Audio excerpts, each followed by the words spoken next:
In this video, I'll show you how to replace a heater fan or a blower fan in one of these 1970s NuTone bathroom vents.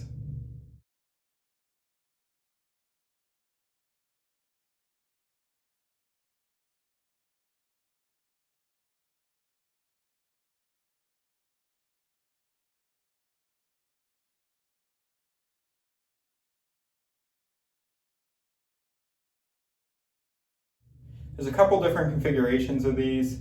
The model numbers start with a 9.6, and then there's two more digits after that, and that just varies based on what's included in the unit, whether it has heating, venting, blowing, or not. To find your specific model number, you can look inside this case, and I'll show you how in a second. There's usually a sticker inside that'll say your model number.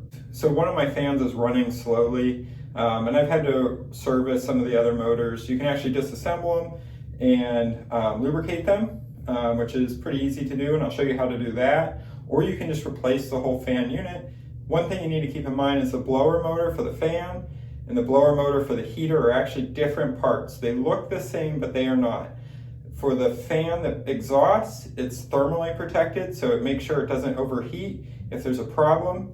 The one for the heater fan is impedance protected, and that's a different type of motor protection that needs to be used in an application with high heat, like that fan motor that has hot air blowing over it. If you try and put the blower motor into, for the fan exhaust, into the heater, you're gonna have it trip off and it's not going to work well. So make sure you get the right one for your application. And I'll put part numbers, links up here, and to those actual parts that you can buy on Amazon or eBay. I'll also put links in the description of this video so you can find them too. To get access on mine, I just remove this light by pulling down on both sides. And there are spring clips in here that you squeeze to the side to remove the light. Next, you're going to unscrew the light bulb. And then there's a bolt here that just threads out by hand.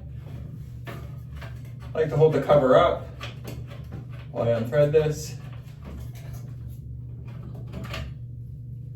This will drop out, and then this cover will come loose, and it's connected to the light fixture wires, and those are just plugged in up above with a regular outlet. I'm gonna reach up and unplug it. Looks just like this.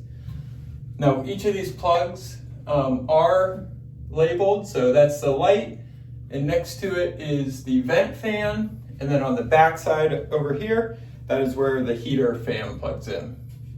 Next, I'm going to remove these, this fan. In order to do that, you don't actually have to remove these screws all the way. You just need to loosen them up so that the motor can slide back and forth, and then you can slide it out without having to take out the screws all the way. It makes it a lot easier to reinstall and remove without losing your screws and having to hold everything in place while you're working. It's a really nice design.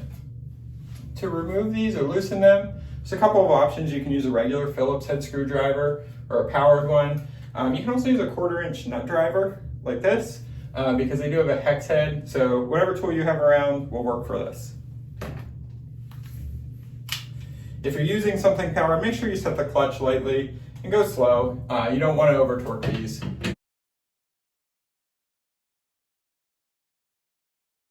going to go ahead and unplug this.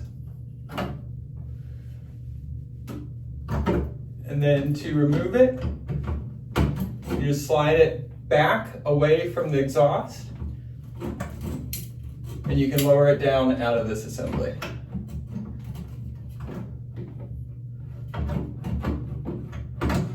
Mine's not wanting to come out with one, so I'm going to take one screw out here all the way.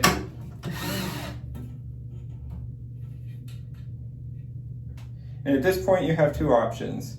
You can disassemble the motor and remove it from this housing and the impeller and put a new one on, or you can clean this and service it and see if it still works. I'll show you how to clean it first and then how to reinstall the clean one. And from there, that's basically the same process you would do if you're swapping out the motor. This is the old motor on the ventilator. You can see there's fair amount of friction in here, stopping. To replace this, first you need to remove the silver cover here from the housing.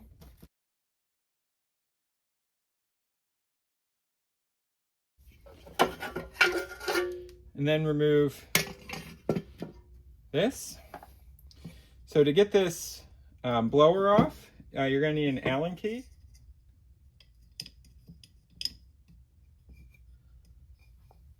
So this is an 1/8 inch Allen key. You're going to stick it in through the fan blades and then twist it. Just to loosen the set screw, you don't have to remove the set screw. And you're going to slide the blower fan off the shaft. Then there's 2 screws here to remove that have a lock washer behind them. These are 5/16 nuts.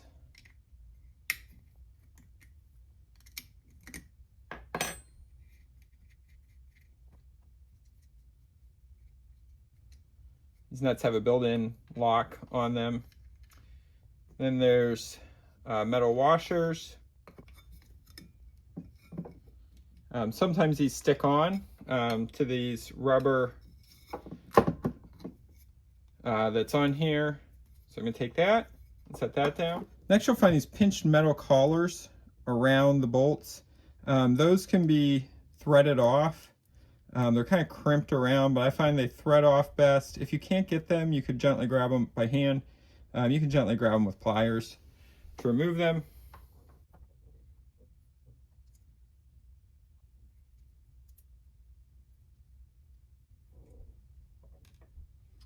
There's another set of metal washers. Now if you're going to replace the fan, that's everything you need to take off, and you can basically just start reassembling from here, and I'll show that in a minute. Or you can skip ahead in the video. But if you want to try servicing this, there's a few more steps you're going to need to take. So first you're going to start by removing these nuts here.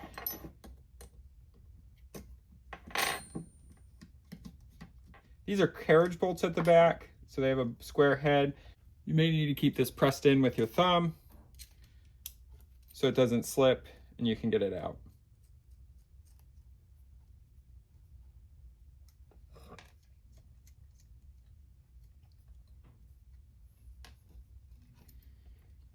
So I'm going to take out these bolts. They're holding the motor frame together. Note one of these has the ground wire on it. You want to make sure you put that back on. And then you can take off these housings on the end, which will give you access to the bearing surfaces in the motor and the rotor. Now that you have this, you can lubricate these bearings. I like to use 3-in-1 motor oil. You can also clean this rotor, especially if it's dusty or dirty, with some electrical contact spray or some acetone and a rag. Something that's non-conductive and doesn't leave behind a residue or oil that's going to get hot is what you're going to want to put on here. Then you can also drop a little bit of oil into these bearing surfaces, just a drop or two, or onto the shaft before you put them in, to keep everything lubricated. I guess I should be calling these bushings because I don't think there's actually ball bearings or needle bearings in there. I think they're more of a bushing. Now this, I've already done this process on this motor and it still wasn't running as fast as I'd like. So I'm going to go ahead and replace this one, but just wanted to show you, I've done this with other fans in my house and this has worked and had them running great for years. But this one seems to just be too slow at this point. So I'm going to go ahead and replace it with a new motor. To assemble with the new motor, we're going to just reverse the process from what we did before. So I'm going to start by putting on 2 of these washers, followed by these standoff collars.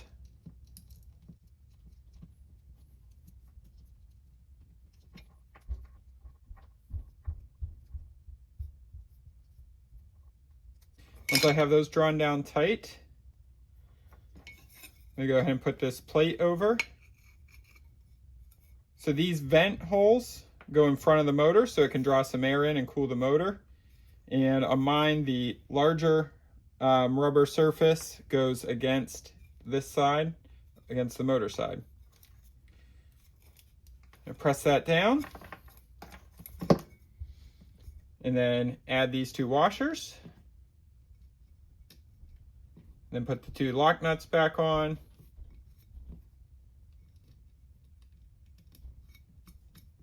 And then I'll tighten those with a wrench.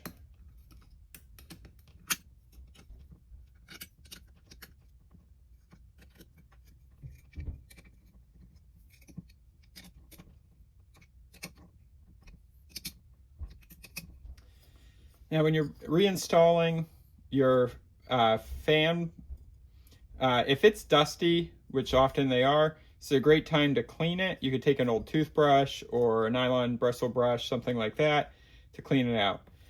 When putting this back on the shaft, you want to make sure that you line up the set screw in here with a flat on the shaft, so that when you tighten down the set screw, it's on the flat of the shaft.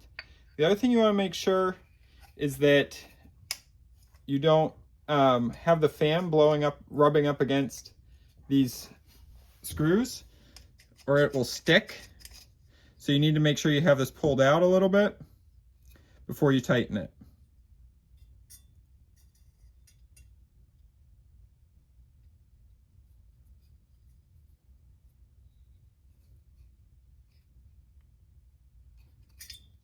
Okay. So now you can see there's a lot less friction in this than the old motor, so I think it's going to run a lot faster and probably be a little quieter for me too. So I'm going to reinstall this plate into here.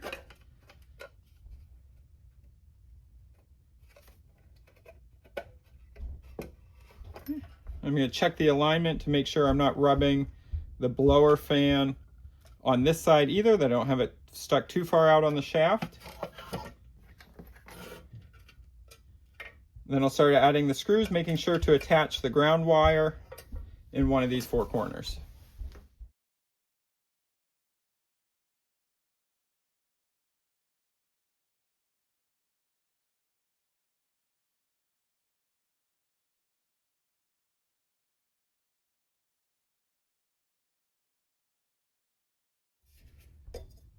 And I'm going to check and make sure this still spins freely, and then we can go reinstall this in the bathroom.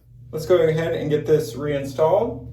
Now I'm going to make sure that the plug is on the front so that it'll reach into the outlet here. I'm going to slide this back up into place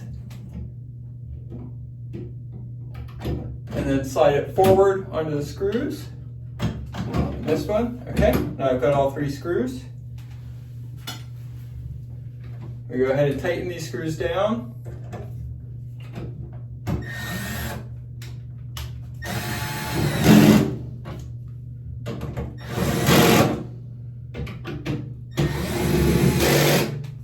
Okay, now that I have that installed, I can go ahead and plug this in. So these outlets, I don't know if you'll be able to read it, but stamped into the metal, one says vent and one says light. So I'm going to plug the vent into the one labeled for the vent. Now I'm going to go ahead and turn on the switch to test this before I put all the covers back on.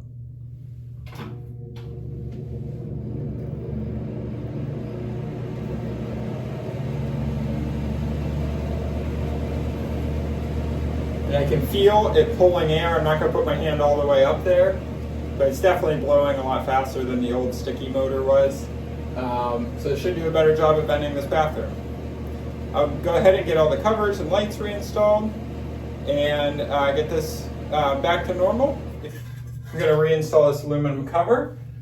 Start by plugging it into the outlet marked light.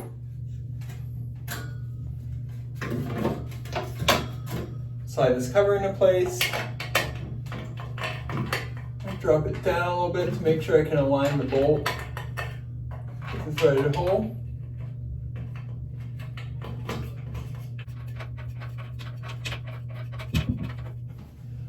Reinstall the light bulb.